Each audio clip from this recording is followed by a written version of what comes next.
عاشور وبقول لكم التفاصيل الماليه. ما بحبش اتكلم في الماديات، لكن هتكلم في جزء خاص. ما بحبش اتكلم اللعيب خد كام، ما بحبش انا الحاجات دي خالص. يعني ده رزق بتاع ربنا سبحانه وتعالى. عشان بس تبقوا عارفين، لانه في بدات الناس تجتهد المبلغ كذا والقصه كذا. كلفت خزينه النادي الاهلي صفقه امام عاشور حوالي 3 مليون دولار بيدفعوا على قسطين. بند اعاده البيع الاهلي خفضه الى 10% فقط لا غير، بيتم احتسابهم بعد خصم ال 3 مليون دولار اللي دفعهم النادي الاهلي. مفيش اي بند بينص على الفسخ ولا شروط جزائيه. بنود اللائحه الخاصه باللاعب من الفئه الاولى بتطبق عليه. مده التعاقد 5 سنوات تنتهي في صيف 2028. ده واحد. اتنين، البرومو اللي حضراتكم شفتوه اللي ظهر النهارده بالتنسيق ما بين اداره النادي الاهلي وميتلاند في الاعلام في التوقيت نفسه عن صفقه اللعيب. ده تم اعداده من خلال دوبلير. نعم، اللي شفتوه ده في الملعب يوم مباراه الاهلي والزمالك كان شخص موجود، مش صوره متركبه، بس ما كانش امام عاشور.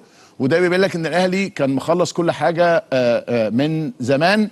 المشاهد في الدخول للاستاد وتصوير الجماهير واللاعيبه والمشهد اللي ظهرت فيه الجماهير سواء الاهلاويه او الزملكاويه، ده عملوه وحطوه دمجوه كده في التصوير مع التصوير اللي خضع له امبارح بالليل او فجر اليوم في استاد التتش.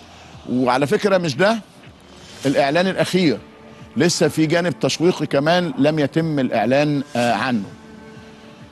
صفقة إمام عاشور الأهلي شغال عليها من فترة طويلة جدا وليست بالقصيرة حتى تم الإعلان عنها اليوم، والكلام بقى مكرر ومعاد في هذا الأمر.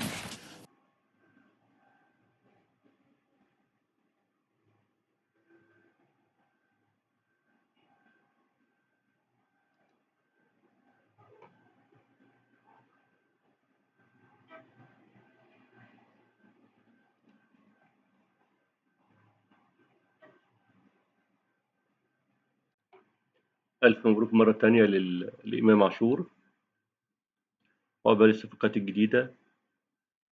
المهاجم، وكلام عن رضا سليم جناح المغربي لعيب فوق الممتاز، وسوزا اللاعب البرازيلي.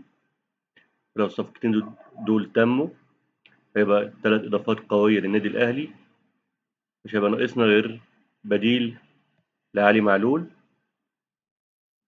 يبقى كده قايمة نارية للنادي الأهلي.